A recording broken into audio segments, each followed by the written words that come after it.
Tout d'abord, un premier rappel.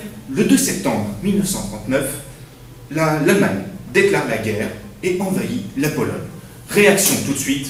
Le 3 septembre 1939, les Alliés, composés de la France et de la Grande-Bretagne, ripostent et déclarent la guerre à leur tour à l'Allemagne nazie. Pendant un an, il ne se passe rien. Les Français surveillent les agissements des Allemands de l'autre côté de leur frontière. La ligne Maginot garde bien précieusement les autres postes frontières, la ligne Siegfried. Pendant un an, il ne se passe rien, c'est ce qu'on appelle la drôle de guerre.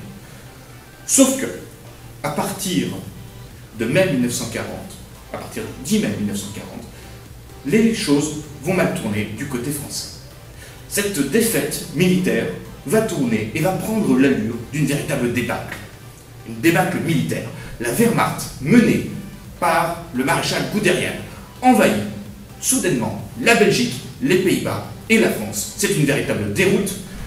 L'armée française se retrouve très rapidement encerclée, se retrouve très rapidement prise à revers, notamment dans la poche de Dunkerque, si bien que le 14 juin, Paris, Rennes, Nantes sont complètement occupés. Le 16 juin, le président du Conseil, Paul Reynaud, c'est-à-dire l'actuel Premier ministre, Paul Reynaud démissionne et laisse sa place à un homme hautement symbolique, le maréchal Pétain, parce qu'il avait déjà sauvé la mise dans le passé à Verdun. On se dit que les choses vont à nouveau tourner en notre faveur.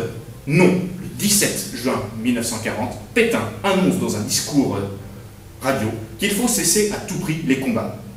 Le 22 juin, l'armistice est signé entre la France et l'Allemagne, dans un lieu hautement symbolique, dans le même wagon que celui de Rotonde, où fut jadis signé ce que les Allemands ont appelé le diktat.